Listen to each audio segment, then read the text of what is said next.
تو اب کبوتر نے اتنی جلدی میں وہاں گھونسلہ کہاں کس جگہ بنایا ہوگا اور وہ انڈے کہاں اتنی جلدی دیے ہوں گے واللہ عالم، لیکن بکری کے جالے کا تذکرہ تو ضرور ہے، اور سیرت کی کتابوں میں بھی کہیں کہیں جب فوٹو دکھایا جاتا ہے، نقشہ بناتے ہیں غار ثور کا، تو اس میں اس غار کے سامنے جالی بھی بنا کر کے دکھائی جاتی ہے۔ بہرحال اللہ کا فضل اور احسان ہے ہم یہاں پہنچ پائے۔ اس وقت ہم اس پہاڑ کے اوپر ہیں، اس چٹان کے اوپر ہیں، اس چٹان کے نیچے سب کے محبوب کائنات کے سید الاولین والآخرین رحمت للعالمین خاتم النبیین علیہ الصلوات والتسلیم نے 3 راتیں گزاری ہوں گی۔ آپ کا مبارک جسم ان چٹانوں کے ساتھ مس کیا ہوگا، آپ کے مبارک کپڑوں نے ان چٹانوں کو مس کیا ہے، آپ کی سانسیں ان چٹانوں کو چھو گئی ہوں گی، آپ نے اس چٹان کے نیچے آرام فرمایا ہوگا، اسی کے آس پاس آپ نے اپنی ضرورتیں پوری فرمائی ہوں گی، یہی آس پاس آپ نے وضو کیا ہوگا، سخت گرمی میں پسینے بھی گرے ہوں گے، غرض ہے کہ آپ کے مبارک پسینے کے قطرے اسی غار کے نیچے آس پاس میں اسی مٹی انہی پتھروں میں جذب ہوئے ہوں گے، آپ کی سانسیں انہی چٹانوں سے ٹکرائی ہوں گی، آپ کے جسم اثر انہی پتھروں کو مس کیے ہوئے ہوگا۔ ہو سکتا ہے ان پہاڑوں میں پتھروں میں سے کوئی ایسا پتھر بھی ہوگا جس پر آپ نے آرام فرمایا ہوگا، جس پر آپ نے جلوس فرمایا ہوگا، جس پہ آپ رونق بھج رہے ہوں گے، جس میں آپ بیٹھے ہوں گے، رات کو غار کے نیچے بجائے اوپر پہاڑ پر چٹان پر آ کر بیٹھتے ہوں گے، اتنی دیر جتنی دیر آپ جاگتے ہوں گے اتنی دیر چٹان کے اوپر بیٹھتے ہوں گے، کیا کیا اس وقت ہوا ہوگا۔ چشم تصور سے غور کرتے ہیں اور سوچتے ہیں، یہ ساری باتیں ہوئی ہوں گی۔ یہیں بیٹھ کر کے آپ نے ستو کھائے ہوں گے، یہیں آپ نے دودھ نوش فرمایا ہوگا، یہیں وہ اونٹنیاں چڑھی ہوں گی، یہیں پانی نوش فرمایا ہوگا، یہیں اپنی مبارک پیشاب کی ضرورت پوری فرمائی ہوگی، یہیں سانسیں لی ہوں گی، یہیں آرام کیا ہوگا، یہیں نمازیں بھی پڑھی ہوں گی، 5 نمازیں فرض ہو چکی تھی، ظاہر وہ 5 نمازیں یہیں پڑھی ہوں گی، اور یہ بھی ہو سکتا ہے کہ وضو کے لیے پانی نہیں رہا ہوگا تو تیمم کا حکم تبھی آیا ہی نہیں تھا، اسے یہ نہیں کہہ سکتے کہ تیمم کیا ہوگا، لیکن یہ کہہ سکتے ہیں کہ وضو ضرور کیا ہوگا اور پانی نہیں ہے پانی بچایا ہوگا، اور یہ بھی ہو سکتا ہے کہ پورے دن اسی ایک وضو پر رہے ہوں گے، کیونکہ پانی کی قلت، ظاہر ہے پانی مکہ مکرمہ سے لے کر کے آنا تھا اور اتنا پانی لے کر کے چلنا مشکل تھا، آپ نے جس پانی سے وضو کیا ہوگا وہ صرف بالکل ایسے پانی استعمال کیا ہوگا جیسے تیل استعمال کرتے ہیں، جسے میں ملتے ہیں اس طرح سے۔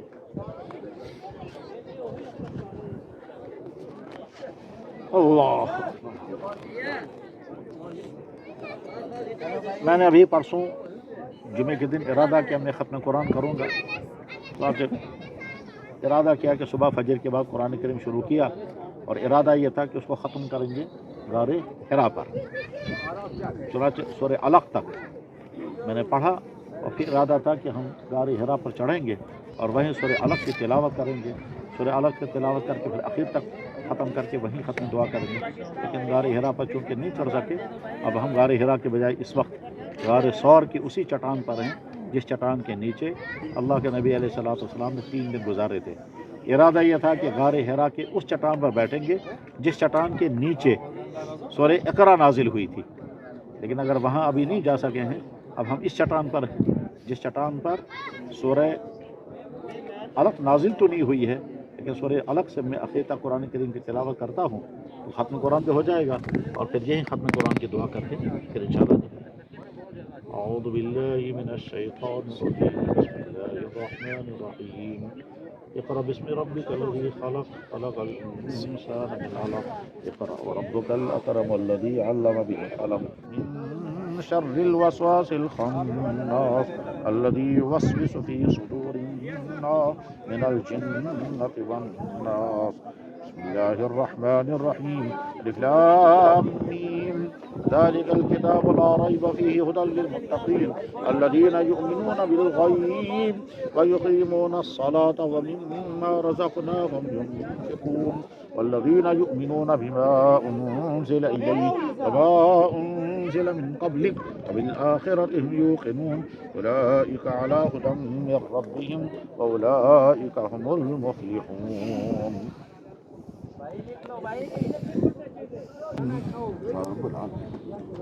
یا اللہ آپ کی بارگاہ میں حمد و ثنا، یا اللہ اس طرح کی جگہوں تک پہنچا دیا، یا اکرم الاکرمین، یا ارحم الراحمین، یا اللہ ان مقدس چٹانوں کو گواہ بنا دے، ہم آپ کو، آپ کے سما مخلوق کو، اس پہاڑ پر پائی جانے والی ان چٹانوں کو، جن چٹانوں نے آپ کے نبی کو دیکھا، جن چٹانوں پر آپ کے نبی نے تشریف فرمائی کرنا رنجا فرمائے، جن چٹانوں نے آپ کے مبارک سانسوں کو سونکھا، یا اللہ ان چٹانوں کو ہم گواہ بنا کر کے کہتے ہیں ہم نے آپ کو اپنا اللہ مانا، اشہد ان لا الہ الا اللہ واشہد ان محمدا عبدہ ورسولہ۔ یا اللہ آپ بھی گواہ، آپ کے فرشتے گواہ، یہ مخلوق گواہ، یہ چٹان، یہ پہاڑ گواہ رہے کہ قیامت کے دن ہم آپ کے بندوں میں، آپ کے نبی کی امتوں میں شمار ہو جائیں۔ یا اکرم الاکرمین، ہم نے حدیث میں پڑھا،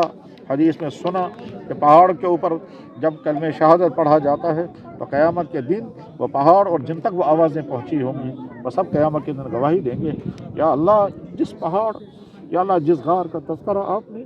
اپنے مبارک کلام میں فرمایا، وَثَانِيَ اثْنَيْنِ إِذْ هُمَا فِي الْغَارِ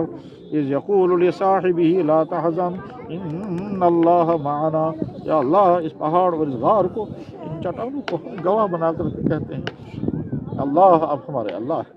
یا اکرم الاکرمین، رضینا باللہ تعالی ربا وبالاسلام دینا وبمحمد صلی اللہ علیہ وسلم نبیا ورسولا، علی هذه الشہادة نحیا وعلیہا نموت انشاء اللہ، انشاء اللہ، یا ارحم الراحمین، یا اکرم الاکرمین، یا خیر الناصرین، یا خیر المسئولین، یا مجیب دعوت المضطرین، نسألک جمیع ما سألک منہ نبی سیدنا محمد صلی اللہ علیہ وسلم، ونعوذ بک من شر ما استعاذک منہ نبی سیدنا محمد صلی اللہ علیہ وسلم، لنا ولجمیع المسلمین والمسلمات فی جمیع العالم، یا رب العالمین، یا رب العالمین۔ اللہم انزلنا الیک حاجات جمیع المسلمین، اللہم انزلنا الیک جمیع احوال المظلومین، اللہم انزلنا الیک جمیع اشکال المسلمین، جمیع احوال المسلمین، یا رب العالمین، یا رب العالمین۔ یا اللہ انک تسمع کلامنا وترى مکاننا وتعلم سرنا وعلانیتنا ولا يخفى عليك شيء من امرنا، ونحن البائسون الفقراء المستغيثون المستجيرون الوجولون المشركون المقرون المعترفون بذنوبنا، نسألك مسألة المسكين ونبتهل إليك ابتهال العبد المذنب الذليل، ندعوك كدعاء البائس الفقير، دعاء من خضعت لك رغبته وفاضت لك عينه وذل لك جسمه، اللهم لا تجعلنا بدعائك ربك شقيا وكن بنا رؤوفا رحيما، يا رب العالمين۔ اللهم اغفر لنا ولوالدينا وارفع درجات جميع اساتذتنا، يا رب العالمين۔ جزا الله عنا محمدا صلى الله عليه وسلم بما هو أهله، اللهم صل وسلم وبارك على سيدنا وحبيبنا وشفيعنا ومولانا محمد الذي هو رحمة للعالمين، الذي هو خاتم النبيين، الذي هو سيد الأولين والآخرين، الذي هو صاحب المعراج، الذي قلت فيه يا أيها النبي إنا أرسلناك شاهدا ومبشرا ونذيرا، الذي قلت فيه إنك لعلى خلق عظيم، اللهم صل وسلم عليه صلاة لا حد لها، سلاما لا حد له، يا رب العالمين۔ اللهم صل وسلم عليه كما أمرتنا أن نصلي عليه، اللهم صل وسلم عليه بقدر أمطار التي أمطرتها من أول يوم الدنيا حتى الآن، وبقدر أوراق الأشجار التي أنبتها على أغصان الأشجار من أول يوم الدنيا حتى الآن، يا رب العالمين۔ وصل على جميع الأنبياء والمرسلين، وصل على جميع إخوانه من النبيين والصالحين، اللهم ارفع درجات جميع الصحابة من المهاجرين والأنصار والتابعين الأبرار الأخيار والفقهاء والمحدثين والمفسرين والمتكلمين وأولياء أمته أجمعين، والذين بذلوا جهودهم للدين حتى بلغ الدين إلينا، يا رب العالمين۔ اللهم أجز عنا سيدنا أبو بكر الصديق رضي الله تعالى عنه الذي كان صاحب نبينا في هذا الغار، يا رب العالمين۔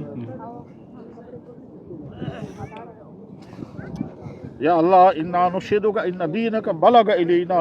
ونحن مسلمین یا رب العالمین یا رب العالمین اللہم لا تجعلنا بدعائک ربک شقیا وکن بنا رؤوفا رحیما اللہم انا نسألک جميع ما سألک من نبیک سیدنا محمد صلی اللہ علیہ وسلم ونعوذ بک من شر ما استعاذک من نبیک سیدنا محمد صلی اللہ علیہ وسلم علیک الطغیان ومنک المستعان فلا حول ولا قوة الا باللہ العلی العظیم سبحان ربک رب العزة عما یصفون سلام علی المرسلین والحمد للہ